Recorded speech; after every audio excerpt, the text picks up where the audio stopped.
camera, ready, action. Yeah, I do it like. Lights, camera, ready, action. Do you know what I mean? Ketika kita sudah menuntaskan model pembelajaran STAR, sekarang model pembelajaran siap.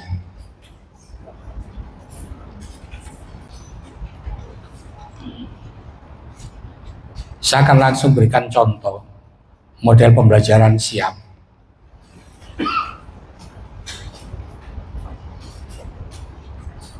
Siap itu diawali dengan huruf S. S itu kalau dalam bahasa Indonesianya simulasi.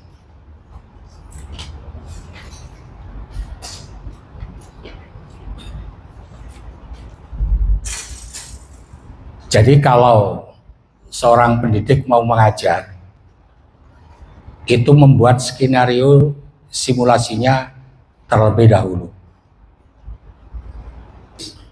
Simulasikan tentang iman. Kita sebagai seorang pendidik mengajarkan peserta didik tentang iman. Menghubungkan dengan pernyataan Ustaz tadi yang menyatakan bahwasannya matahari dan bumi itu berbentuk bulan. Bagi mereka, kita beritahukan anak-anak ada simulasi bulan dunia. Ya, bagi mereka yang awam tidak tahu, anak-anak coba perhatikan Kalau namanya aku suruh namanya sampean. Bola dunia yang ada di depan kalian. Ya. Setelah itu amati. Apakah benar? Ingat ya, pertanyaan saya simulasi. Ya, Bu Mira? Simulasi. Simulasi kan menggambarkan sesuatu. Menggambarkan sesuatu. Ya, boleh. Jadi, di mana mau menggambarkan sesuatu? kalau misalkan dihubungkan dengan iman dan dihubungkan dengan materi surat Ar-Rahman tadi, berarti kita bisa menggambarkan memberi penjelasan seperti yang sudah dijelaskan Mr. Hari tadi, jika bisa secara sains dihubungkan dengan materi religi, digambarkan kepada anak bahwa kita harus mengimani apa yang telah diciptakan oleh Allah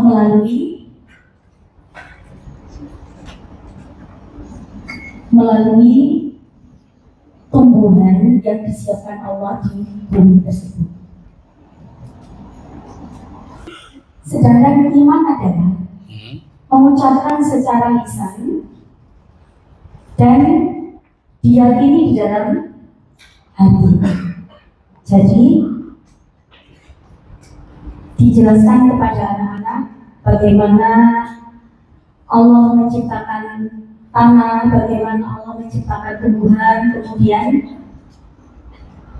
ditanamkan agar mereka lebih percaya, lebih mempercayai kebesaran Allah, sehingga mereka tahu itu adalah bentuk dari iman. Cukup itu. Ingat tadi simulasi itu kan menggambarkan. Jadi gambarannya ada di mana? Gambarannya seperti yang sudah dijelaskan sebelumnya.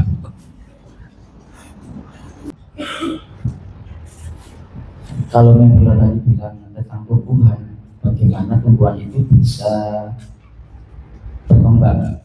Ada beberapa hal yang bisa membantu tumbuhan itu bisa berkembang. Artinya kalau tumbuhan itu tidak di depan, misalkan ada di dalam rumah, di dalam ruangan atau di luar ruangan, kita bisa menyebutkan dan bisa sedikit memberitahu kepada anak-anak bahwasanya tumbuhan ketika di dalam rumah dan di luar rumah apakah ada perbedaan.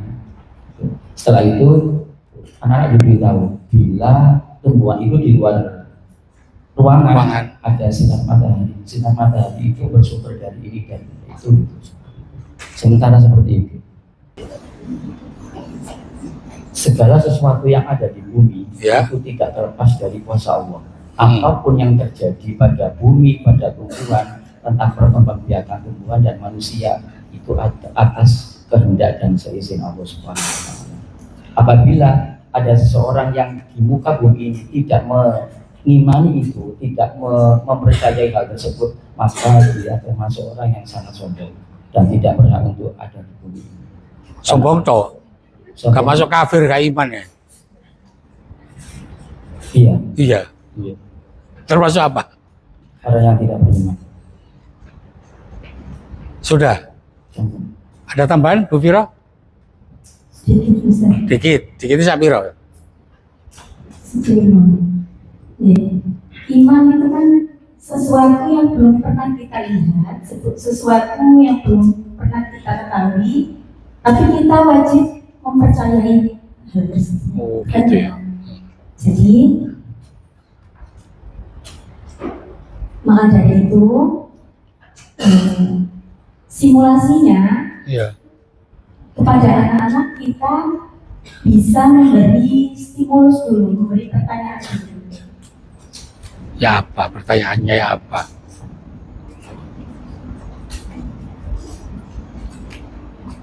Bagaimana bumi diciptakan mungkin, bagaimana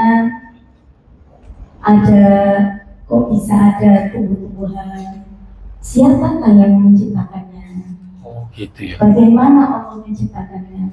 Kemudian anak-anak digiring untuk mempercayai hal tersebut, itu juga disebut dengan iman. Coba simulasikan tentang iman, Pak Anto.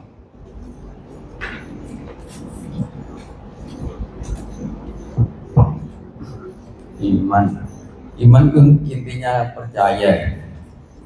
Kalau kita bicara iman tentunya yang fokus atau pembahasan adalah percaya kepada Allah dan apa-apa yang diturunkan oleh Allah. Masalah yang utama itu adalah kepercayaan kepada Allah, gitu kan? Ya kita buat aja suatu dialog atau tanya jawab, gitu kan? Iya. Ya. Kamu percaya jika ini tidak ada yang buat? Nggak ada yang buat ya. Ada yang buat? Tiba-tiba ada di situ Ya, tadi. tidak percaya pasti ada. Iya. Kamu percaya jika saya itu tahu-tahu bisa menjelaskan sini tanpa sebab? Tentu tidak percaya. Nggak percaya. Belajar. Kamu percaya tiba-tiba Pak Anto stres?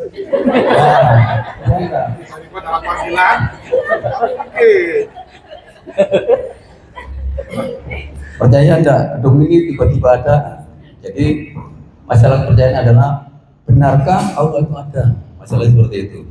Jadi pada prinsipnya karena Allah itu merupakan kausa prima, jadi penyebab dari segala yang ada, maka dibuktikan dengan pertanyaan-pertanyaan sederhana aja itu. Kalau umpamanya Pak Isa tiba-tiba ada kan tanpa ada dilahirkan kan nggak mungkin. Nah begitu juga tentang iman. Berarti adanya dunia ini, adanya segala yang kita lihat, adanya yang kita pikirkan dan semuanya itu adalah karena ada penyebab, yaitulah Allah seperti itu. Oleh karena itu kita harus percaya bahwa Allah itu ada. Jadi hubungan sebab akibat yang sudah saling dikenal. Hubungan sebab akibat itu suatu hukum yang sangat populer dan semuanya bisa menerima. Seperti itu.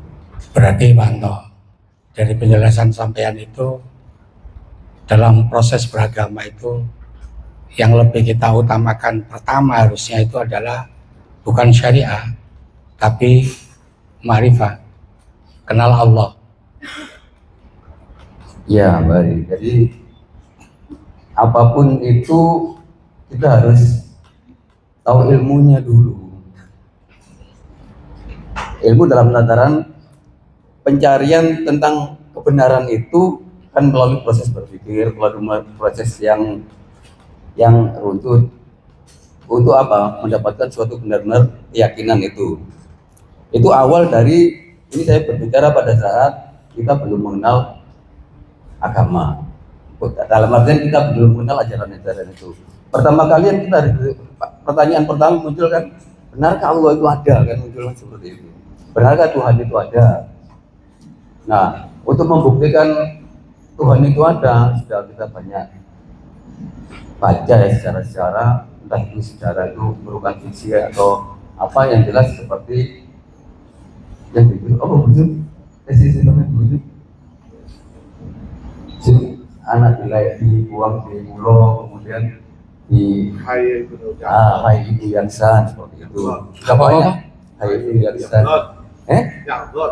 itu ngomongin hai ibu yang san ya seperti itu. Jadi banyak teori-teori yang mengarahkan untuk kita itu mempercayai Allah seperti itu. Dan akhirnya ya memang tidak ada sesuatu yang bisa dibantah dengan model hubungan sebab akibat itu.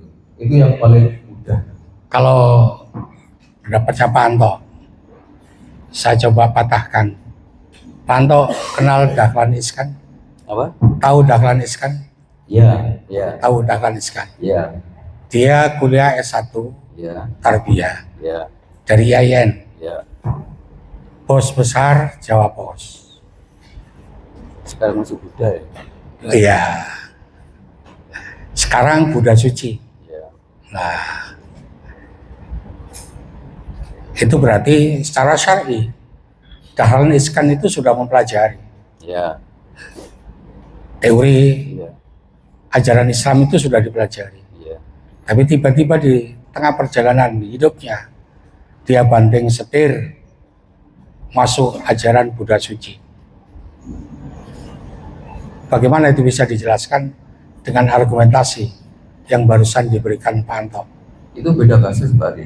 Yang saya ceritakan tadi adalah bukan agama dulu, tetapi sang pencipta. Dalam hal ini kalau Islam Allah dan lain-lain. Ya, pertanyaan tadi, Ya. tadi kan syar'i dengan ma'rifat itu, Ya. yang kita seringkali membeda-bedakan antara golongan syariat, golongan thariqat, golongan hakikat, golongan ma'rifat. Ya berarti kalau kita berbicara tentang iman, itu seharusnya apa dulu yang bisa kita simulasikan? Jadi gini, sebenarnya saya bilang hakikat dari iman, munculnya iman itu sendiri sebenarnya itu yang pasti itu adalah karunia Pak Adi. Karunia, dan itu memang sudah apa ya, sudah tertulis sebenarnya iman itu. Tapi penguatan iman itu bisa muncul dari kemudian usaha orang itu sendiri. Jadi pada dasarnya iman itu sudah ditetapkan. Jadi orang masuk Islam itu sudah ketetapan sebenarnya. Nggak tahu entah prosesnya bagaimana, yang jelas itu adalah ketetapan. Masalah proses dan lain-lain itu ya hanya sekitar proses. Ya kita ini sebagai seorang pendidik, Ya, paling tidak kita harus bisa membuktikan secara empiris bagaimana cara kita itu untuk mensimulasikan. Paling tidak seluruh peserta didik yang kita ajar itu paham dan tahu hakikat dari iman itu sendiri. Karena rata-rata kalau kita berbicara tentang iman hari ini adalah orang itu lebih tahu iman itu hanya sekedar bahasa lisan, sebuah teori. Tapi perihal tentang praktik, simulasinya, orang itu suka tidak paham dan bingung. Ketika kebingungan itu muncul, dia menemukan sebuah ajaran yang dianggap ideal, kayak Dahlan Iskan itu tadi, dia akhirnya keluar dari Islam menjadi penganut Buddha Suci. ya. Kita nggak bicara, kita bicara masalah Ngapunten lho, kula mboten ngetes guru nih. Sekedar Jadi sekedar begini, Pak. bertanya. Ya, Tadi kalau ada definisi iman itu adalah Bu Iwan, apa qaulun bil lisan, tasdikun bil qalbi, dikatakan amalun bil arhan. dikatakan dalam hati, ya Tuh, dikatakan oleh lisan. lisan, diyakini dalam hati, terus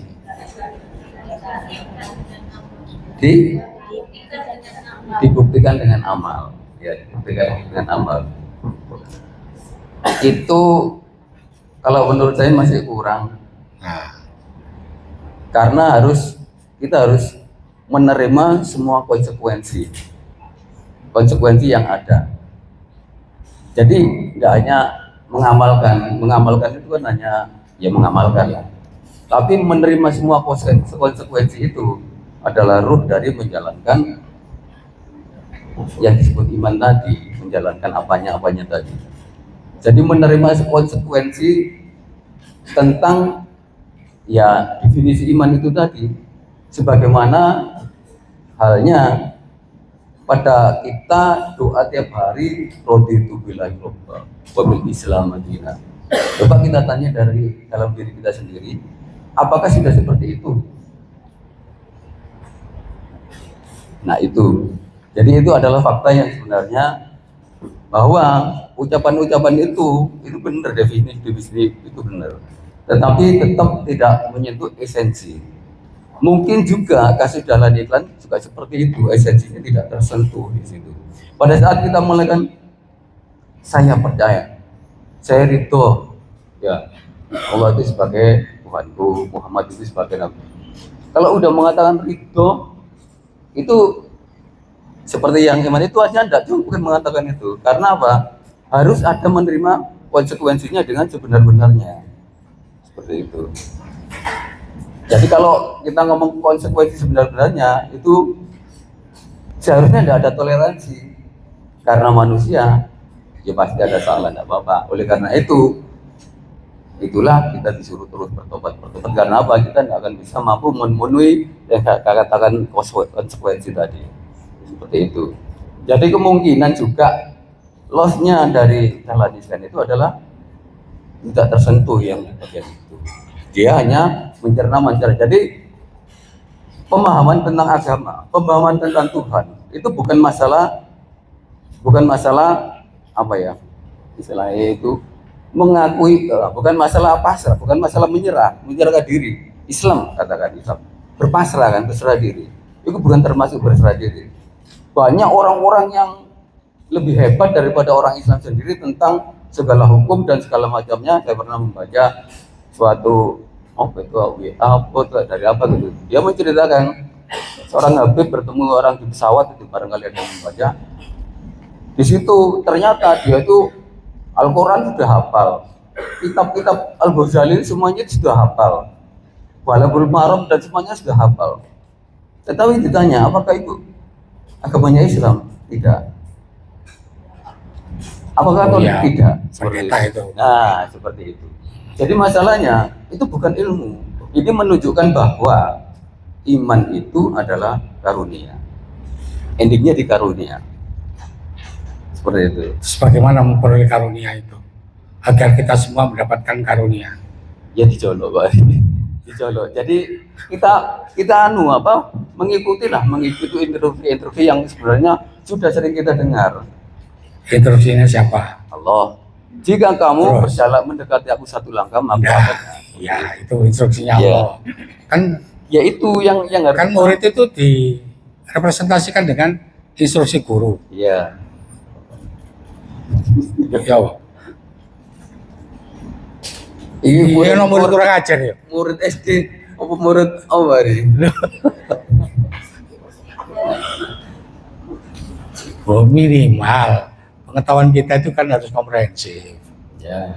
Ini kaitannya dengan yang tadi saya katakan. Kita sudah belajar model pembelajaran start. Sekarang kita mau pelajari model pembelajaran siap. Karena pada dasarnya ketika saya mencoba untuk membuat model pembelajaran siap itu, alangkah indahnya atau alangkah eloknya ketika siap guru mampu membuat simulasi. Karena pada dasarnya ketika nanti siap itu setelah SI. I-nya itu apa? Nah ini implementatif. Jadi setelah kita mensimulasikan, itu apakah bisa kita implementasikan? Baru A-nya di situ adalah action, aksi. Berarti di situ anak-anak berusaha untuk menjawab problem yang diberikan oleh guru. P terakhirnya itu adalah presentasi, presentation.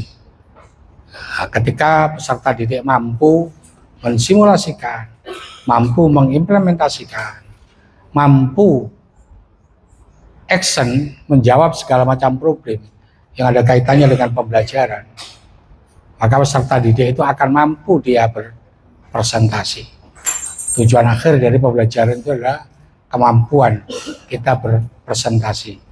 Karena di Indonesia kita ini kalah dengan negara-negara di level Asia Tenggara, terutama kemampuan soft skill. Kemampuan soft skill itu adalah bagaimana caranya agar kita mampu berpresentasi, dan dari presentasi itu kita bisa mempengaruhi orang lain sehingga orang lain mengikuti pola pikir dan kehendak kita. Itu pada dasarnya. Siapa yang mau pertanyaan yang terakhir jawabannya? Simulasi tadi. Loh, Sini apa? si terakhir. Yang terakhir itu yang mana? Waduh, konus. Giling-giling nang juanda tuh mantep. Karunia. Mendapatkan karunia. Juga seperti itu, juga karunia. Karunia itu juga merupakan hak prerogatif yang kita sebenarnya tidak, istilahnya itu tidak berhak. Nah, kalau ngomong temenan kita itu tidak berhak. Tidak berhak karena apa?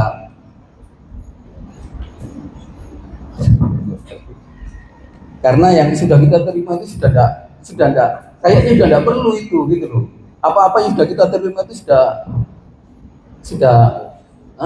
kayaknya sudah tidak butuh yang lain-lain itu mau, sudah terlalu banyak gitu. Jadi artinya juga karunia-karunia itu muncul yang paling cepat dari kalau kita tidak mengharap. Artinya kita benar-benar ikhlas. Itu sebab apa? Karunia itu kita tidak tahu apakah yang kita harapkan itu baik untuk diri kita. Ya contoh kayak Mayor Teddy, dia tidak berharap jadi menteri, tiba-tiba jadi menteri. Padahal kalau jadi menteri itu harus mundur dari TNI. Toh dia tidak mundur dari TNI. Ya tiba-tiba dia dapat, bisa dikatakan karunia kecil-kecilan dari sesama anak bangsa. Tapi bagaimana caranya Mayor Teddy dapat karunia dari Prabowo gitu? Kan pasti ada. Ya. Iya. Jadi memang kembali lagi pada yang sebenarnya itu konsep pertama awal berangkatnya itu dari yang sering kita ajarkan gitu anak-anak. Raditu billahi robba wabil Islam Madinah. Wabil Islam Madinah, wabil Muhammadin Nabi wa Rasulullah, seperti itu. Jadi itu benar-benar diterima dengan ya tadi saya katakan dalam konsekuensinya. Kalau kita ridho dengan itu, terus kenapa kita harus minta karunia gitu loh, Pak? Iya. Sebenarnya seperti itu. Sebenarnya kita udah usah mikir sing ke sana-sana, enggak perlu wes. Kita jalankan apa yang diperintahkan, kuncinya dengan ikhlas gitu aja. Wes beres urusan. Oh iya. Sederhana aja sebenarnya. Kalau tidak salah saya pernah diajarkan Pak Anto itu, ketika orang bicara, Apa nak ngajar? wong iku lho, nek ngomong ikhlas iku lho, ngomong iki ikhlas, iku wis gak ikhlas. Anggi jujur, ketika jujur. Ah iya. Ku pasti ku nek titik jujur. Atau jujur deh. Jadi intinya seperti itu, Pak. Kalau kita memang mengharapkan karunia seperti yang bayangan kita, tak apa itu. Ya didekati ya dengan ikhlas dengan ikhlas ya. Jadi mengerjakan semua yang diperintahkan dengan ikhlas intinya. Artinya kalau kita kepingin, saya juga tidak tahu untuk apa yang dicari itu untuk apa, gitu saya juga tidak tahu. Padahal menurut saya itu sebaik-baik manusia itu yang paling bisa memberikan manfaat bagi orang lain, seperti itu kan? Ya. Ya itu aja yang dijalankan, bagaimana kita itu bisa bermanfaat bagi orang lain. Jadi fokusnya di sini pada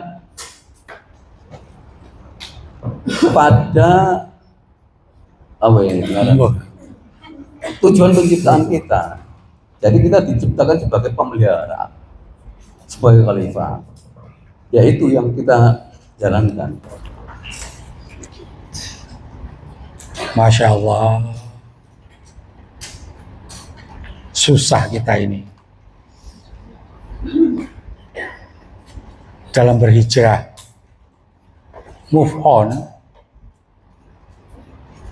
Ketika tadi saya coba pancing dengan pertanyaan, saya coba simulasikan tentang iman. Pada hakikatnya, coba sama latih, simulasikan tentang iman itu. Ketika ada teman membaca Al-Quran,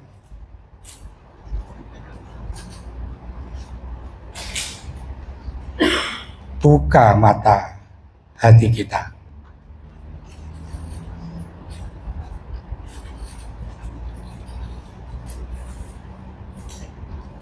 Resonansikan bacaan dari teman itu ada di kolbu.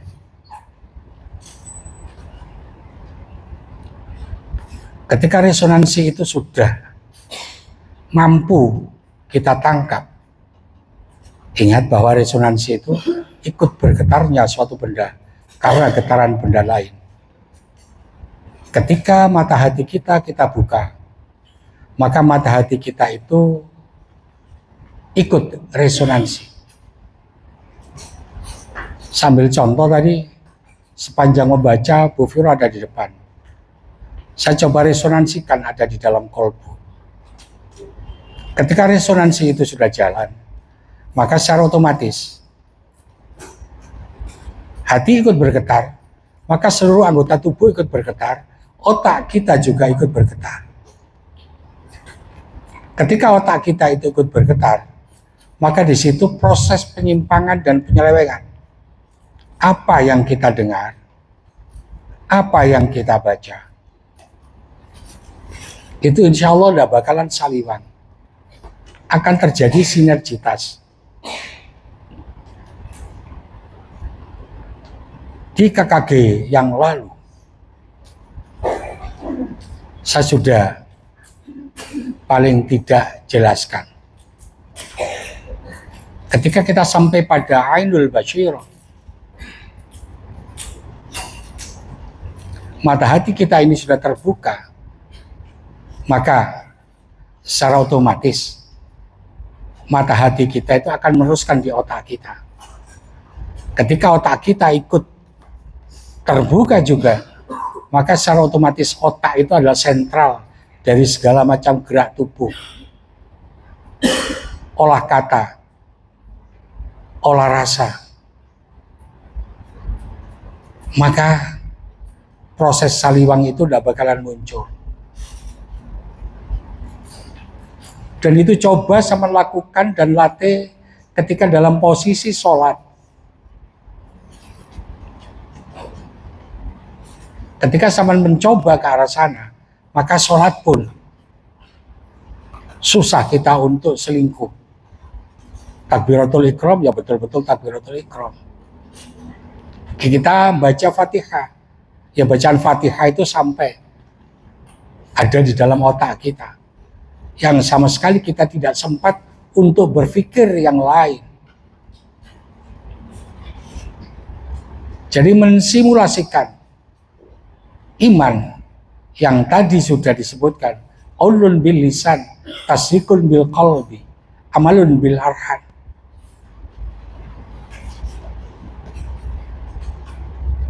tasdikun bil qalbi. Masukkan di dalam hati, dan hati itu harus bisa memunculkan ainul basyirah.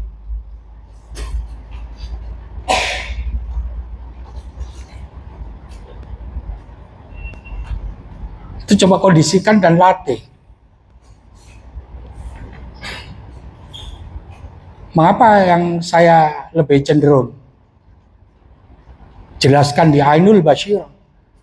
Karena di ainul basyirah itu adalah gerakan yang paling dahsyat.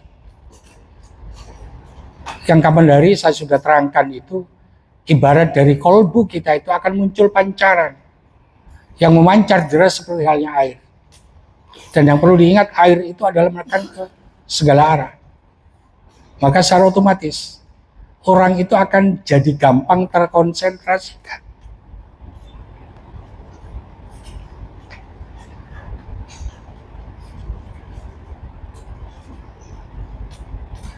Ingat, saya berulang kali sebutkan, kita ini jangan jadi orang yang epeh. Ketika kita berdoa di luar sholat, itu Masya Allah khusyuknya, sampai nangis-nangis. Tapi ketika kita sholat, karena apa? Pada hakikatnya dan pada intinya, orang sholat itu adalah doa. Tapi kita tidak pernah serius ketika sholat itu. Kolbu kita, hati kita, tidak pernah betul-betul kita ajak serius untuk sholat. Karena pada intinya Bapak Ibu, ketika kita bisa menemukan ainul basyirah, apa yang kita dengar? Allah. Apa yang kita lihat? Allah. Apa yang akan kita kerjakan? Allah. Mengapa? Kita bisa bergerak, kita bisa bernafas. Itu semata-mata karena izin Allah itu.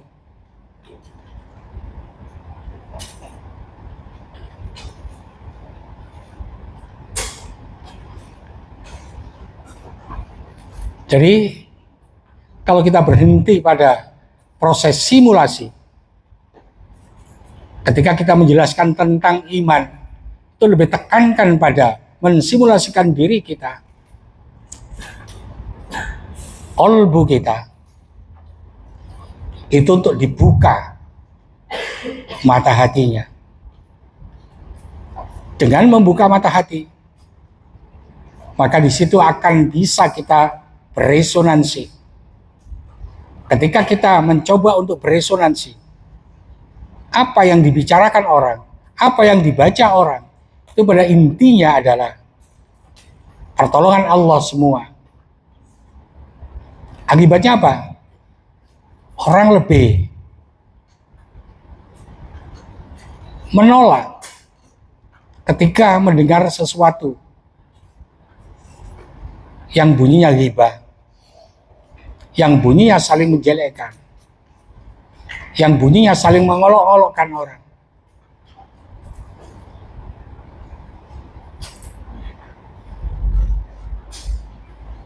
Ketika saya berangkat tadi menuju madrasah, di situ Bu Sandra nyetel sebuah lagu, dan ketika lagu itu enak dipakai untuk zikir, dikalemkan. Lain dengan Bu Sandra ketika nyetel sebotol minuman, mari kita bergoyang, tarik mang, digowekno yuk. Ketika lagu-lagu itu berisi syiar untuk mengajak manusia untuk ingat, tak buta juga mata, tapi tiada melihat, tiada tuli telinga, tapi tiada mendengar. Yang buta, yang buta, yang buta. Ya karena kita tidak pernah membuka mata hati.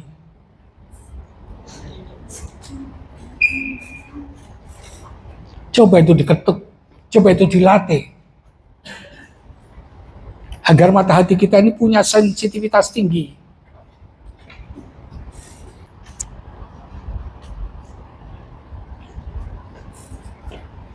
Apa? Memberitahu guru saja, terutama guru agama di sini itu susahnya setengah mati. Padahal ketika saya suruh pujian, baca sholawat,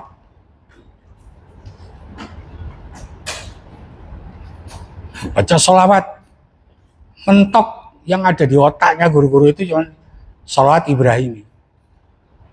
Padahal sholawat wajib yang seharusnya kita kumandangkan. Sallallahu Muhammad, sallallahu ala Muhammad, sallallahu ala Muhammad, sallallahu ala Muhammad. Coba itu dilatih anak-anak. Sesuatu yang baik itu Masya Allah susah untuk diimplementasikan.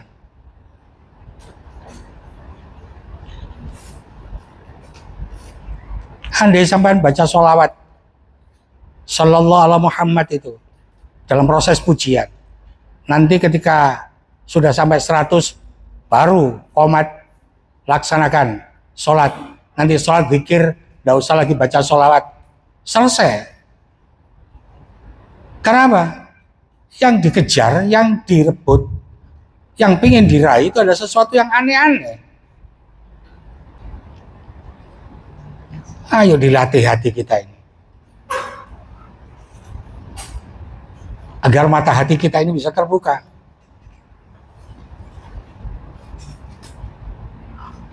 Ketika mata hati itu, atau melatih mata hati itu agar terbuka, itu juga bukan pekerjaan yang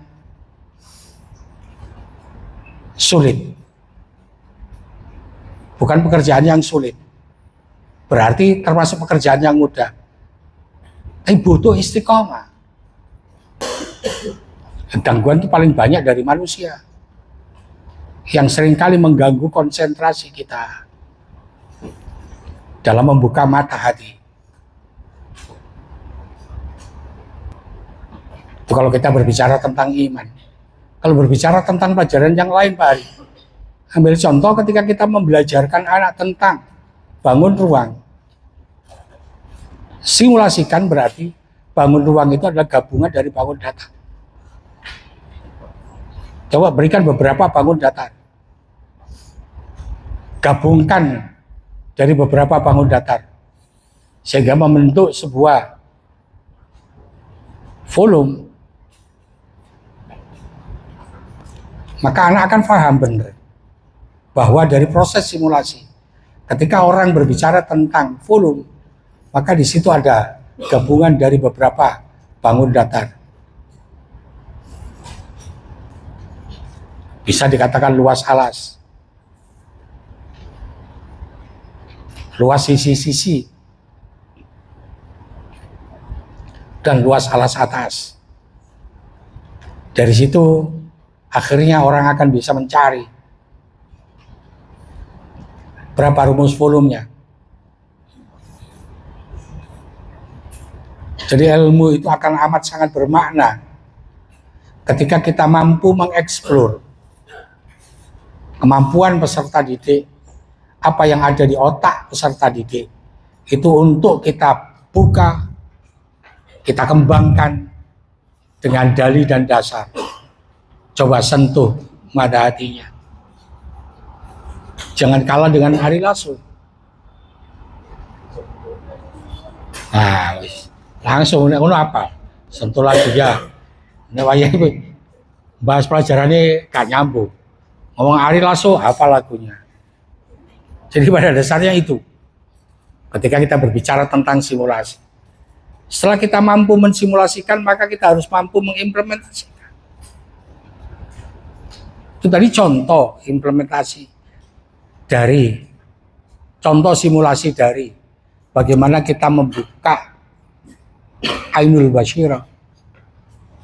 Ketika Ainul Basyirah kita coba untuk kita buka, kita implementasikan. Duduk santai daripada ngelamun. Sebut. Paling gampang. Allah. Allah. Konsentrasikan ada di dalam kolbu. bawa naik ke atas ke otak kita, pantulkan kembali ke dalam kolbu kita. Hu Allah, hu Allah. Implementasikan, lakukan terus, continue, jangan sampai discontinue, jangan sampai terputus-putus. Ketika nanti yang sebut hu Allah, bukan lagi kita, tapi Allah sendiri yang menyebutkan asmanya di dalam kolbu kita, maka disitulah kita akan menemukan keindahan dalam hidup.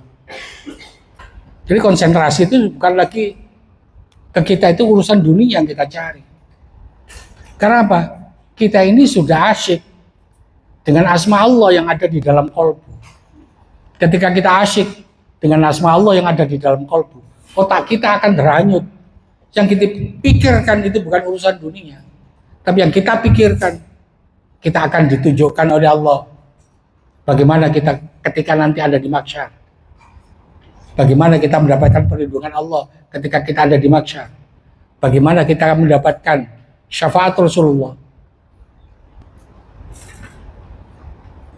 Karena ketika sampai sebut Allah, maka secara otomatis di situ juga ada Nur Muhammad.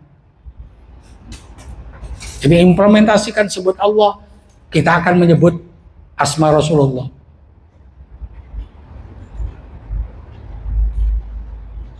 Siap.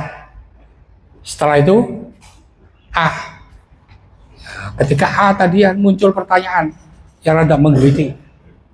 Ambil contoh orang yang punya background pendidikan, mulai dari SD sampai dengan perguruan tinggi berbasis pendidikan Islam. Di tengah perjalanan hidup, tiba-tiba dia beralih menjadi seorang Buddha suci. Ketika menjadi seorang Buddha suci, maka dia akan melepaskan atribut yang selama hidupnya dibawa dan dibesarkan. Karena dia juga punya masjid ada di Sarangan itu apa itu? Magetan. Dia punya madrasah ada di Magetan. Tapi ketika dia ada penganut ajaran Buddha suci, maka segala atau seluk-beluk yang mereka bawa itu akan dihilangkan. Nah, pertanyaannya, mengapa itu bisa terjadi? Action anak bisa menjawab itu, menganalisis. Mengapa itu bisa terjadi? Ya karena tadi jawabannya Pak Anto karunia. Ya. Kalau jawaban saya, ngapunten guru menawi 10 lepat. Jadi kalau saya lebih cenderung pada karena dia tidak melibatkan kolbunya dalam mempelajari agama. Kalau orang itu melibatkan kolbunya, maka secara otomatis dia akan susah untuk dibelokkan. Dia akan susah untuk dipengaruhi. Apalagi berkaitan dengan urusan dunia.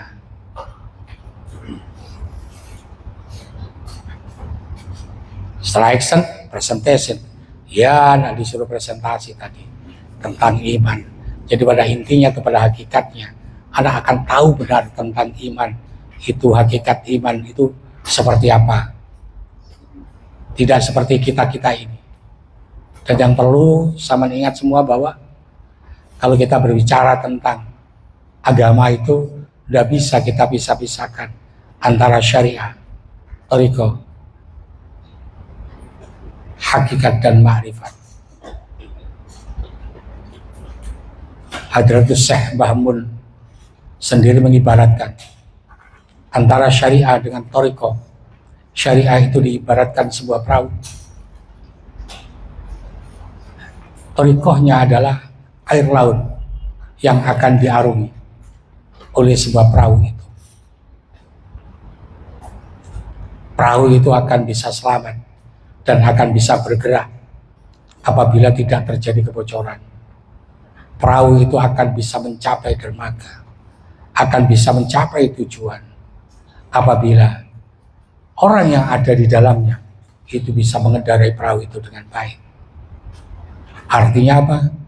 Ketika kita berbicara antara syariah dan thariqah, itu pada intinya atau pada dasarnya adalah satu kesatuan yang tidak bisa dipisahkan.